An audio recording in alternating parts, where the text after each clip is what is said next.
Hello बच्चों, welcome back to the channel. एक बार फिर से मैं फ्लेवियस रेमंड, आपका एसएसटी एजुकेटर, स्वागत करता हूं हमारे यूट्यूब चैनल में।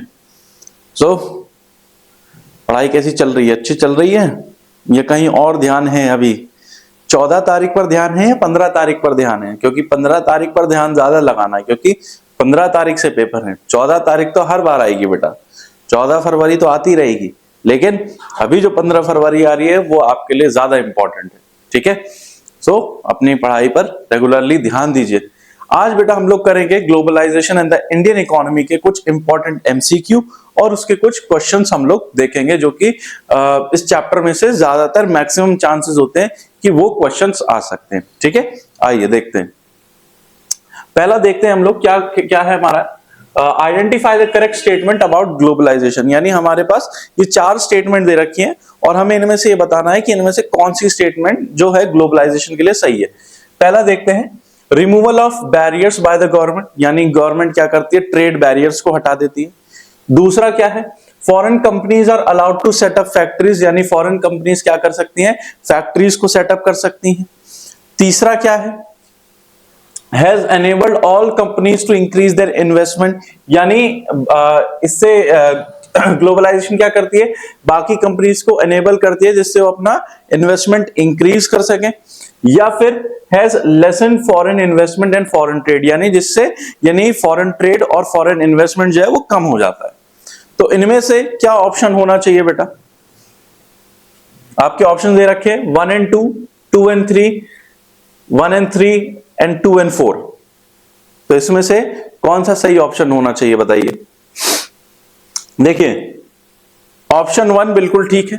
ठीक है, क्योंकि रिमूवल ऑफ बैरियर्स, ठीक है, यहां पर हम लोग क्या करते हैं, जो ट्रेड बैरियर्स होते हैं, ग्लोबलाइजेशन का मतलब ही है कि हम ट्रेड बैरियर्स को हटा देते हैं। और क्या हो सकता है? Has enabled all companies to increase their investment, यानी हर कंपनी अपनी इन्वेस्टमेंट बढ़ा सकती है। नहीं, ये तो नहीं होना चाहिए। अच्छा, मार्कर चेंज कर देते, कलर रंग बदल देते हैं। जीवन में रंग होना जरूरी है। तो थर्ड तो नहीं हो सकता। हैज लेसन, फोर्थ भी नहीं हो सकता कि ट्रेड बैरियर्स या फॉरेन इन्वेस्टमेंट को कम करता है, नहीं हो सकता। सेकंड क्या है? Foreign companies are allowed to set up factories. जी हाँ, ग्लोबलाइजेशन का मेन बेनिफिट क्या है कि फॉरेन कंपनीज क्या करती हैं? दूसरे देशों में आकर अपनी फैक्ट्रीज को सेटअप करती है। तो 1 and 2, यानी हमारा ऑप्शन नंबर ए जो है वो बेटा इसके हिसाब से बिल्कुल ठीक है। चलिए नेक्स्ट क्वेश्चन पे बढ़ते हैं। Choose the correct option. ठीक है, इसमें से हमें करेक्ट ऑप्शन चुनना है। ये क्या कह रहा है? Globalisation by connecting countries shall result in, globalisation जिससे कंट्री जो है वो एक दूसरे के साथ कनेक्ट होती हैं, ये क्या रिजल्ट करती हैं? देखिए हमारे पास ऑप्शंस क्या दे रखे हैं। लेसर कंपटीशन अमंग प्रोड्यूसर्स, यानी प्रोड्यूसर्स के बीच में कंपटीशन कम हो जाएगा। नहीं, जब बहुत सारी कंपनीज एक साथ आएंगी तो कम नहीं होगा। ठीक है, ग्रेटर कंपटीशन अमंग प्रोड्यूसर्स, जी हाँ, बढ़ेगा। ठीक है, एक बार थर्ड ऑप्शन देख लेते हैं। No change in the competition, ऐसा भी नहीं हो सकता। बोथ ए एंड बी भी नहीं हो सकता। तो हमारा ऑप्शन क्या है? ऑप्शन नंबर बी जो है बेटा वो बिल्कुल करेक्ट है। ठीक है, कि जब ग्लोबलाइजेशन होती है तो ग्लोबलाइजेशन की वजह से क्या होने लगता है, और कंपनीज एक दूसरी कंट्रीज में जाती हैं, जिसकी वजह से क्या होने लगता है? प्रोड्यूसर्स के बीच में कंपटीशन बढ़ने लग जाता है। ठीक है, चलिए नेक्स्ट क्वेश्चन देखते हैं। Why did the Indian government liberalize trade regulation in 1991? Indian government ने ट्रेड को क्यों लिबरलाइज किया था 1991 में? यानी जो एलपीजी पॉलिसी आई थी, लिबरलाइजेशन, प्राइवेटाइजेशन एंड ग्लोबलाइजेशन, उसमें 1991 में गवर्नमेंट ने ऐसा क्यों किया था? देखिए ऑप्शंस क्या दे रखे हैं हमारे पास। Government wanted foreign exchange equivalent to Indian currency, यानी गवर्नमेंट चाहती थी कि जो फॉरेन करेंसी है, ठीक है, वो बिल्कुल जो इंडियन करेंसी है बिल्कुल फॉरेन करेंसी के बराबर में आ जाए। Second, government wanted to maintain good relation with western countries, government चाहती थी कि वेस्टर्न कंट्रीज के साथ अच्छे रिलेशन बने। Third, government wanted Indian producers to compete in the world market, यानी गवर्नमेंट चाहती थी कि इंडियन प्रोड्यूसर जो हैं वो वर्ल्ड मार्केट में compete करें। या fourth, government wanted to provide socio economic justice to all, यानी गवर्नमेंट क्या चाहती थी? सोशियो इकोनॉमिक जस्टिस सभी को मिलना चाहिए। तो इसके अकॉर्डिंग क्या होना चाहिए? देखिए ऐसा भी कुछ नहीं था, ठीक है, और सेकंड भी नहीं था और फोर्थ भी नहीं था, ठीक है। गवर्नमेंट का मेन मोटिव क्या था लिबरलाइज करने का? कि जो हमारे इंडियन प्रोड्यूसर्स हैं वो बाहर के देशों की कंपनीज के साथ कंपीट करें और उनके लिए ट्रेड ओपन हो जाए कि हम भी अपने प्रोडक्ट्स को बाहर दूसरी मार्केट में बेच सकते हैं। इंडिया को ऐसी कमजोर समझा जाता था, ठीक है, तो इसलिए इसको लाया गया ताकि इंडियन प्रोड्यूसर्स अपनी कैपेबिलिटी, अपनी क्षमता को बाहर देशों में दिखा सके, ठीक है। सो इसका आंसर सी है हमारा। नेक्स्ट बढ़ते हैं हम लोग। Why did the removal what did the removal of trade barriers mean? Trade barriers का रिमूवल का मतलब क्या है? देखिए, foreign companies could set up their factories in India, बिल्कुल सही बात है, ठीक है, इससे क्या होगा कि फॉरेन कंपनीज इंडिया में अपना जो फैक्ट्रीज है उसको सेटअप कर सके। India would compete in the world market, बिल्कुल सही बात है जी। इंडिया क्या कर सकती है? फिर वर्ल्ड मार्केट में इंडिया भी कंपीट करेगी। जब विदेशी कंपनियां इंडिया में आ सकती हैं व्यापार करने के लिए, तो भारतीय कंपनियां भी, तो भारत की जो कंपनियां हैं वो भी तो विदेश में जा सकती हैं, ठीक है। India will import and export freely, जी बिल्कुल, इंडिया क्या कर सकती है? अगर ट्रेड बैरियर्स खत्म हो जाएंगे तो इंडिया इंपोर्ट भी कर सकती है, यानी सामान मंगा भी सकती है और अपना सामान बाहर भेज भी सकती है, बिल्कुल ठीक बात है। And all of the above, तो ये तीनों ही ऑप्शन हमारे सही हैं, तो इसका आंसर क्या आएगा? ऑल ऑफ द अबव इसका आंसर होगा, ठीक है। नेक्स्ट, ओके, तो हमारे पास कुछ assertion and reason based questions भी हैं, देख लेते हैं इनको।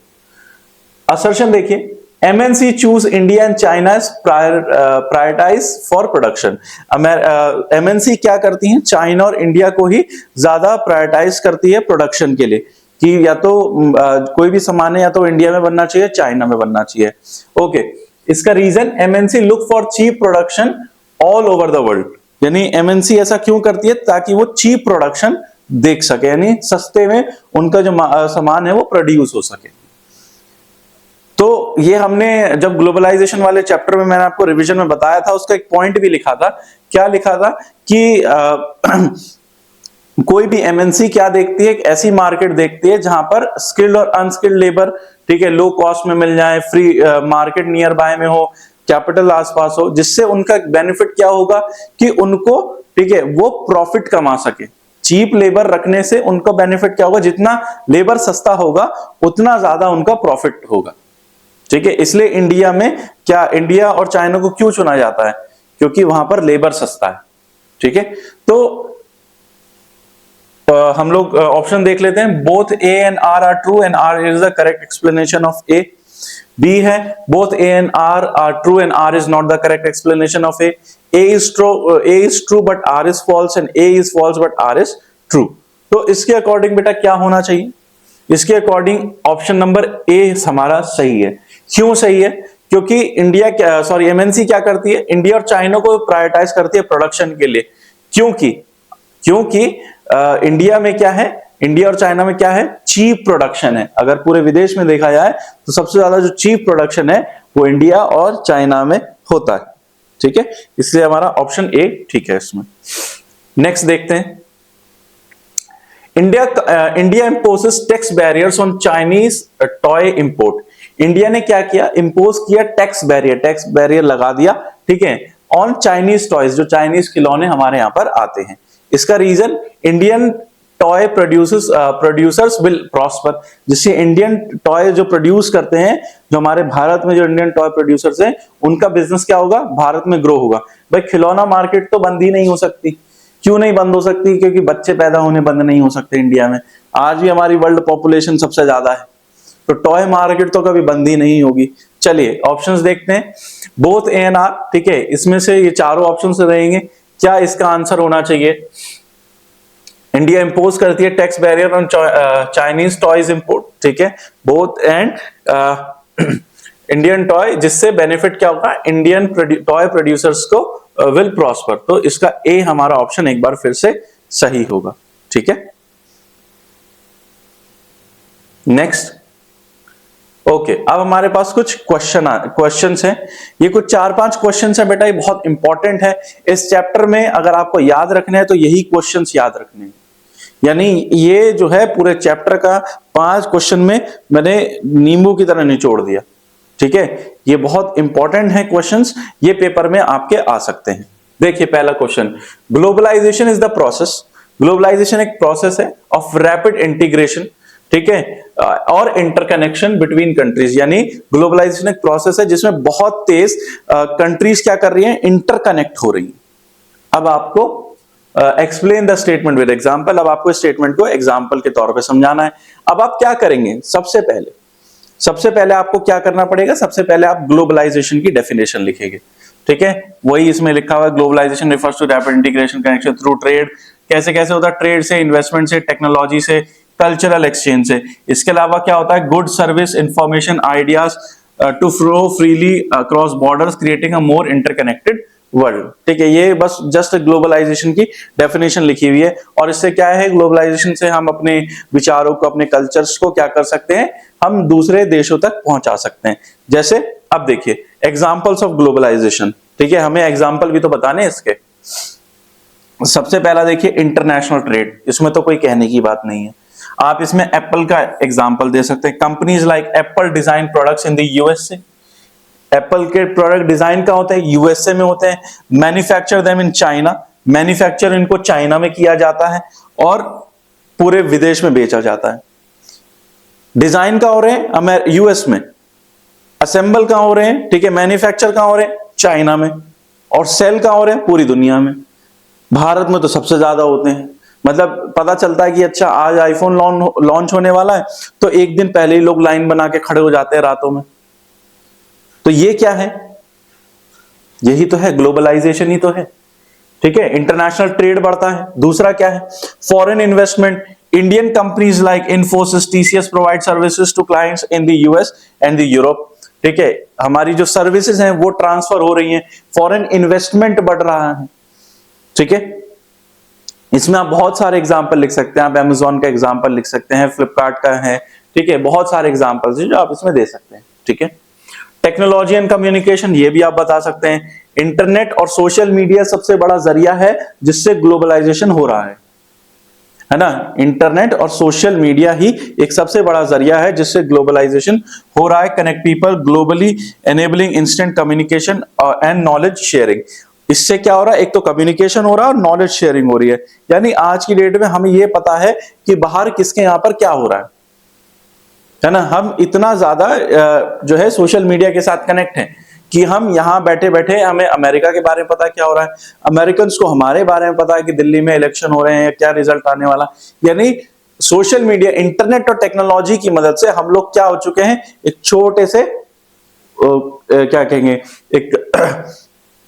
एक छोटे से गोले में आ गए हैं सब। बिल्कुल मतलब ऐसा छोटे से कटोरे में आ गए हैं सब कुछ एक ही जगह पर सब फिक्स हो गया है। ठीक है, फोर्थ देखिए कल्चरल एक्सचेंज। बिल्कुल ठीक बात है बेटा, कल्चर्स हमारे देखिए कितने एक्सचेंज हो रहे हैं। इसमें एग्जांपल देखिए, McDonald and Bollywood movies are popular in multiple countries showing the exchange of food and entertainment. ठीक है, कल्चर एक्सचेंज हो रहे हैं हमारे। बहुत सारी बॉलीवुड मूवीज हैं जो कि बहुत जगहों पर देखी जाती है। दंगल जो पिक्चर आई थी आमिर खान वाली, वो चाइना में सबसे ज्यादा चली है। मतलब बॉलीवुड मूवी चाइना में सबसे ज्यादा चल रही है। रशिया में तो बहुत सारी मूवीज हमारी चलती है। आप वहां पर इंडिया जाके बोलिए, दे लव इट। ठीक है, उनको बहुत अच्छा लगता है इंडियन लोगों से मिलना। दे लव बॉलीवुड मूवीज, उनको हमसे ज्यादा अच्छे जो पुराने गाने हैं वो बहुत अच्छे आते हैं। दे लव इट। ठीक है, उनको आप उनसे पूछिए राजकुमार कौन है, अमिताभ बच्चन कौन है, वो बताएंगे। ठीक है, इसके अलावा एक बहुत कॉमन कल्चर एग्जांपल है, कौन सा, जैसे आजकल लड़के पहनते हैं कुर्ता और नीचे जीन्स। वैसे तो जो हमारा इंडियन कल्चर है वो क्या कहता है, कुर्ता पजामा या कुर्ता या लुंगी, इस तरीके से कुछ धोती पहनते हैं। लेकिन आप देखिए कि अब हमारा कल्चर क्या होता जा रहा है, मिक्स हो रहा है। यानी हम वेस्टर्न जीन्स नीचे पहनते हैं और ऊपर हमारा जो इंडियन कल्चर है कुर्ता उसको पहनते हैं। Thus globalisation has transform economics. इसकी वजह से देखिए ग्लोबलाइजेशन की वजह से क्या हो रहा है, एक तो हमारी इकोनॉमिक्स ट्रांसफर हो गई है, सोसाइटी में बदलाव आया है, कल्चर्स में बदलाव आया है, making the world more interconnected, जिसकी वजह से वर्ल्ड क्या हो रहा है, बहुत ज्यादा इंटरकनेक्ट हो रहा है, सब एक दूसरे से जुड़ चुके हैं। ठीक है, तो इस आंसर में आपको यही लिखना था, इस क्वेश्चन में आपको यही लिखना था, यही पूछा गया कि ग्लोबलाइजेशन जो है जिसकी वजह से क्या हो रहा है, इंटरकनेक्शन बहुत ज्यादा हो रहा है कंट्रीज के बीच में। आप बताइए, तो आपको क्या करना है, सबसे पहले ग्लोबलाइजेशन की डेफिनेशन लिखनी है और आपको ये कुछ 4 या 5 पॉइंट्स में बताना है कि किस तरीके से ग्लोबलाइजेशन की वजह से हम लोग इंटरकनेक्ट हो रहे हैं। तो क्या क्या चीजें हैं, एक तो फॉरेन इन्वेस्टमेंट है, चलो अब बिल्कुल आसान भाषा में बताएंगे। ठीक है, सबसे पहले आप कल्चर लिख दो, ठीक है, कल्चर्स हो रहे हैं। फिर क्या हो रहा है, इंटरनेशनल ट्रेड, आप फोन के ऊपर चले जाइए, ठीक है, कि एप्पल वगैरह किस तरीके से बन रहा है। फॉरेन इन्वेस्टमेंट के ऊपर लिख दीजिए कि अमेजॉन एक विदेशी, ठीक है, फॉरेन कंट्री है जो कि आज की डेट में हम लोग इंडिया में सबसे ज्यादा यूज कर रहे हैं। ठीक है, और टेक्नोलॉजी के ऊपर लिखिए आप, आपकी फेवरेट टेक्नोलॉजी, सोशल मीडिया के जरिए हमें विदेश के बारे में सब कुछ पता है, विदेशी लोगों को हमारे बारे में सब कुछ पता है। ठीक है, ये सारी चीजें हैं। सो आई होप सो ये क्वेश्चन बहुत इंपॉर्टेंट है बेटा। ठीक है, आप इस क्वेश्चन को इफ, ठीक है, लिख सकते हैं, लिखिए, एक बार खुद ट्राई करके देखिए। अदरवाइज, ठीक है, अगर आप नहीं कर पा रहे, कोशिश करिए याद करने की। देखिए नेक्स्ट क्वेश्चन देखते हैं हम। Improvement in technology has stimulated the globalisation process, यानी टेक्नोलॉजी की इंप्रूवमेंट की वजह से ग्लोबलाइजेशन क्या हुआ है, काफी ज्यादा ग्रो हुआ है। ठीक है, explain the statement with example, इस स्टेटमेंट को हमें बताना है। Technology has stimulated the globalisation process, technology की मदद से ग्लोबलाइजेशन में क्या चेंजेस आए हैं ये आपको बताना है। ये तो आप भर के लिख सकते हो, ये तो मैं जानता हूं कि आप कितना कुछ लिख सकते हो, है ना, उल्टा सीधा मत लिख के आ जाना। देखिए पहला point, technology has created vastly faster delivery goods. ठीक है, आज जो डिलीवरी होती है वो कितनी जल्दी हो रही है। ठीक है, आपको भूख लगती है, आप फोन पे जोमेटो देखते हैं और तुरंत फटाफट ऑर्डर करते हैं, टेक्नोलॉजी की मदद से तुरंत आपके पास आ जाता है। आप किसी चीज बाहर किसी ब्रांड को पसंद करते हैं, ठीक है, आप ऑर्डर करते हैं, वो ब्रांड 4 से 5 दिनों के अंदर, जो कि बाहर विदेशी कंपनी है, वो आपको इंडिया में 4 से 5 दिनों के अंदर आपका जो गुड्स एंड सर्विसेज है उसको सप्लाई कर देती है। सेकंड क्या है, it has allowed to get one another around the world access data immediately and convey it from remote areas. ठीक है, इसका मतलब यह है कि हम सब लोग एक हो चुके हैं। वही चीज मैंने आपको बताया कि ऐसा हो गया है कि सब पूरी दुनिया है, ठीक है, एक उंगली पर आ गई है। अब आप क्या कर सकते हैं, इंटरनेट की मदद से मिनट में आप इंफॉर्मेशन पता कर सकते हैं। यानी आप सिर्फ आपको जो भी सर्च करना आप करिए और तुरंत आप एंटर मारिए सिस्टम में, या आप अपने फोन में, आपको सारी इंफॉर्मेशन आपके हाथ में आ जाएगी। किसी भी चीज के बारे में आपको पता लगाना है, टेक्नोलॉजी की मदद से आप कर सकते हैं। थर्ड देखिए, internet has authorised the transmission of instant electronic male and discussion across the world at insignificant cost. ठीक है, पहले क्या होता था, पहले फैक्स भेजना पड़ता था या बहुत ज्यादा कॉस्ट होती थी, चिट्ठियां लिखी जाती थी। आज की डेट में तो इतना टाइम किसके पास है, यहाँ तो सब मैसेज, यहाँ तो सब व्हाट्सएप से, इंस्टाग्राम से, ईमेल से फटाफट काम हो जाता है। इवन क्या है कि हम लोग छोटी छोटी चीजें जो होती हैं वो भी भेज सकते हैं, छोटी छोटी फोटोग्राफ्स हो गई, बहुत कुछ भेज सकते हैं। ठीक है, तो आज की डेट में वो सिस्टम नहीं रहा कि इतना कि बहुत ज्यादा प्रॉब्लम होती है। टेक्नोलॉजी ने ग्लोबलाइजेशन को बिल्कुल जो मेन इंपैक्ट जो डाला है वो टेक्नोलॉजी ने ही डाला है। अब आपको इसका कोई एग्जांपल देना, आप इसका कुछ भी एग्जांपल दे सकते हैं। मैंने जस्ट यहाँ पर एक एग्जांपल लिया है। ठीक है, अ न्यूज जर्नल, जो कि एक न्यूज जर्नल है जो कि लंदन, ठीक है, London issued for London readers. Issue किसके लिए किया जाता है, लंदन रीडर्स के लिए। Is to be created and published in Delhi, और वो कहां पब्लिश होता है, दिल्ली में। दिल्ली में पब्लिश हो रहा है, किसके लिए, लंदन, जो लंदन में जो रीडर्स हैं, जो लंदन में लोग पढ़ते हैं, उनके लिए। The following journal is transmitted through the internet to the Delhi office. The developers in the Delhi office gets command on how to develop the journal from the office in London utilizing communication technology. यानी इसका एक वही example, यानी चीजों के बारे में बता रखा है किस तरीके से कोई एक न्यूज़पेपर है जो कि लंदन में प्रिंट होता है या लंदन के लोगों के लिए, लेकिन हम लोग भी टेक्नोलॉजी की मदद से उसको पढ़ सकते हैं। आप गूगल पे सर्च करेंगे कि हाँ आज लंदन में क्या हुआ, तो आपको सारी इंफॉर्मेशन मिल जाएगी, उनका न्यूज़पेपर भी आ जाएगा। ठीक है, तो यही आपको चीज बतानी है, यही आपको आंसर में पूरा लिखा है यहाँ पे। ठीक है, new journal issued for London readers is to be created and publish in Delhi. The following journal is transmitted through the internet to Delhi office. ठीक है, वो जर्नल क्या किया जाता है, ट्रांसमिट किया जाता है इंटरनेट के थ्रू दिल्ली ऑफिस में। The developers in the Delhi office get command on how to develop the journal from the office in London utilising telecommunication skill. उसको यूटिलाइज किया है टेलीकम्युनिकेशन स्किल्स की मदद से। जो लंदन का जो ऑफिस है वो दिल्ली ऑफिस को कमांड करता है कि आप उसको कैसे डेवलप करेंगे। द design exist accomplished on a computer, ये सब कुछ कंप्यूटर के ऊपर होता है। After publishing the journal are send by air to London. ठीक है, वो जो जर्नल है उसको एयर की मदद से हम लोग लंदन भेजते हैं, दिल्ली से लंदन जाता है। Even the amount of cash for creating and publishing from a bank in London to a bank in Delhi exist accomplished instantly through the internet. और इंटरनेट की मदद से ये काम, मतलब सुनने में ऐसा लग रहा हो कितना सारा है, लेकिन ऐसे हो गया। टेक्नोलॉजी की मदद से, इंटरनेट की मदद से कितना खेल बदल रहा है। तो वही चीज उसमें पूछी गई थी कि improvement in technology has simulated growth development. ठीक है, कि टेक्नोलॉजी की मदद से, सॉरी, जो ग्लोबलाइजेशन प्रोसेस है उसके बारे में थोड़ा सा आपको स्टेटमेंट बताया हमने और एग्जांपल बताया। आप टेक्नोलॉजी के बारे में तो बहुत कुछ लिख सकते हैं ना, जस्ट आप वर्ड पकड़ लीजिए। ठीक है, यहां आपको टेक्नोलॉजी आपने पकड़ा है, यहां पर देखिए, यहां पर आपको क्या पकड़ना है बेटा, रैपिड इंटीग्रेशन या इंटरकनेक्शन बिटवीन कंट्रीज। अगर आपने ये देख लिया शब्द कहीं लिखा हुआ क्वेश्चन में, इंटीग्रेशन या कंट्रीज, ठीक है, इस तरीके से, तो समझ जाना कि आपसे क्या पूछ रहा है, यही पूछ रहा होगा। 5 नंबर का एक क्वेश्चन आएगा इस चैप्टर में से और यही इनमें से ही कोई एक आएगा। देखिए नेक्स्ट, देखिए, international trade is called the economic barometer for a country. International trade को हम क्या बोलते हैं, इकोनॉमिक बैरोमीटर बोलते हैं। ठीक है, एक कंट्री का support the statement with example, आपको इस स्टेटमेंट को सपोर्ट करना है विद एग्जांपल। देखिए, When trade takes place between two countries, it is known as international trade। ये तो बहुत मामूली सी बात है कि जब दो कंट्रीज में ट्रेड होता है हम उसको क्या बोलते हैं, इंटरनेशनल ट्रेड बोलते हैं।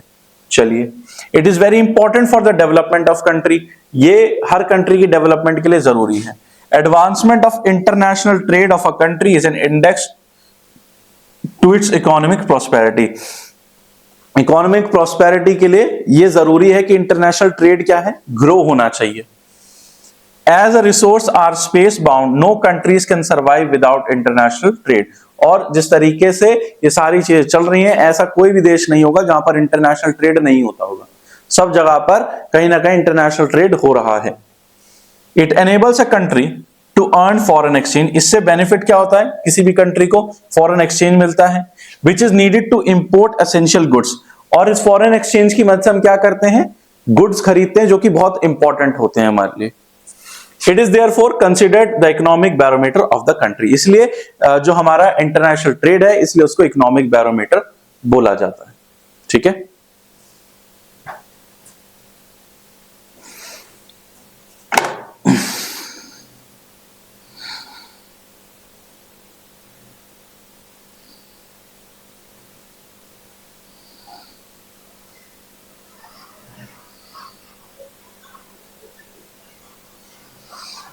क्या मेरी याद आती है, हंसाती है, रुलाती है, क्या मेरी याद आती है। ओके, नेक्स्ट देखते हैं बेटा। ठीक है, आई होप सो ये क्वेश्चन भी आपको समझ में आ गया होगा। चलिए नेक्स्ट बढ़ते हैं। Examine the factor which facilitate globalisation in India. ऐसे फैक्टर्स बताए जिसकी वजह से ग्लोबलाइजेशन फैसिलिटेट हो रहा है। पहले आपको वही ग्लोबलाइजेशन की डेफिनेशन लिखनी है। The factors which lead to globalisation, क्या क्या फैक्टर्स हैं जिसकी वजह से ग्लोबलाइजेशन इंक्रीज हो रहा है, तो आप बता सकते हैं टेक्नोलॉजी है, ट्रांसपोर्टेशन है, ये तो आप लिख, ठीक है, ट्रेड बैरियर्स हैं। तो एक बार पढ़ लेते हैं क्या है।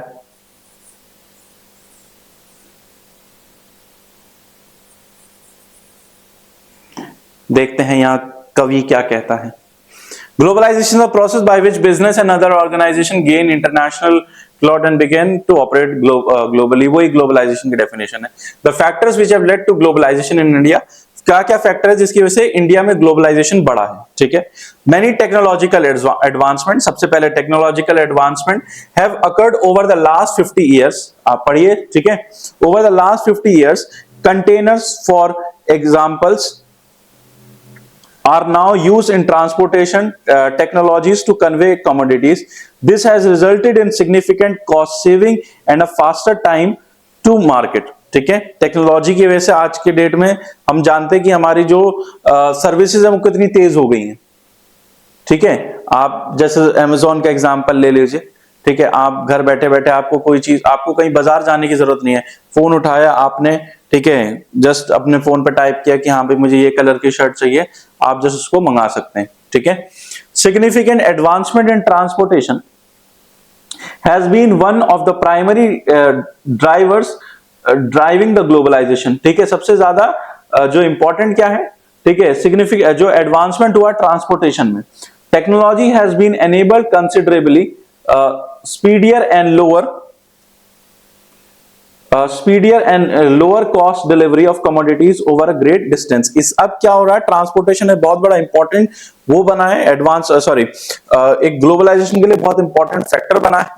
टेक्नोलॉजी की वजह से क्या हो रहा है कि जो पहले काम होता था, जो बहुत कॉस्ट चार्जेस होते थे, अब टेक्नोलॉजी की वजह से क्या हो रहा है कि ये सब क्या हो रहा है, बहुत लोअर कॉस्ट में हो रहा है, और डिलीवरी जो हमारी जो कमोडिटीज की हो रही है वो बहुत सही ओवर ग्रेट डिस्टेंस, ज्यादा डिस्टेंसेस पर हो रही है.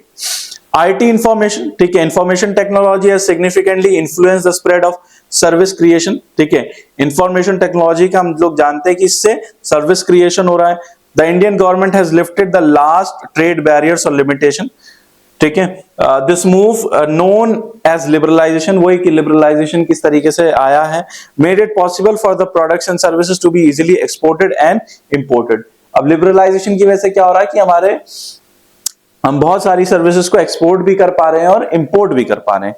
Transnational corporations have been permitted to establish factories and offices in India. As a result, they are increasing cross-national integration of production and market. ठीक है. ये सब राम कहानी लिखी है. ठीक है. आप इसमें इजी चीजें क्या पकड़ सकते हैं कि एक तो आपको ये जानना है कि टेक्नोलॉजी की वजह से क्या हो रहा है. ठीक है. ट्रांसपोर्टेशन की मदद से क्या हुआ, ट्रांसपोर्टेशन की मदद से, ठीक है, टेक्नोलॉजीज की मदद से ट्रांसपोर्टेशन में बहुत ज्यादा बदलाव आया है. ठीक है. अब क्या हो सकता है, बहुत स्पीडी डिलीवरी, यानी बहुत तेज और लो कॉस्ट में डिलीवरी हो सकती है, चाहे कितनी दूर भी जाना पड़े. ठीक है. इंफॉर्मेशन टेक्नोलॉजी की मदद से क्या हुआ है, सर्विस क्रिएशन हुआ है, बहुत सारी जॉब्स क्रिएट होने लगी हैं. गवर्नमेंट ने क्या किया, लिबरलाइजेशन किया. लिबरलाइजेशन की मदद से क्या हो रहा है कि अब इंपोर्ट और एक्सपोर्ट बहुत बढ़ गया है. ठीक है. इसका बेनिफिट क्या हो रहा है कि जो, और इसके अलावा और क्या बेनिफिट है कि जो विदेशी कंपनियां हैं वो इंडिया में आकर सेटअप कर रही है, और हमारी इंडियन कंपनीज क्या हैं, विदेशों में जाकर अपने बिजनेस को सेटअप कर रही हैं. ठीक है. नेक्स्ट क्वेश्चन देखते हैं हम लोग. Analyse the impact of globalisation in India. वही सेम चीज है, ये भी वही क्वेश्चन है और ये भी सेम क्वेश्चन है. देखिए, the following are the positive impact of globalisation. क्या क्या पॉजिटिव इंपैक्ट है. Increase in foreign investment in India. Foreign investment बढ़ा है. दूसरा क्या है, ग्रेटर कल्चरल एक्सचेंज, बिकॉज, ठीक है, वो आपको बेटा आप जान लीजिए कि इस चैप्टर में यही चीजें हैं, ग्लोबलाइजेशन की ही बारे में सब कुछ है. कल्चरल एक्सचेंज हुआ है. ठीक है. इंडियन मार्केट फॉरेन गुड्स के लिए ओपन हो चुकी है. Greater competition, foreign companies, foreign MNCs companies और इंडियन कंपनीज का एक अच्छा कंपटीशन हमें देखने को मिल रहा है. Access to new technologies. ठीक है. न्यू टेक्नोलॉजीज के बारे में हमें बहुत कुछ पता चल रहा है. ठीक है.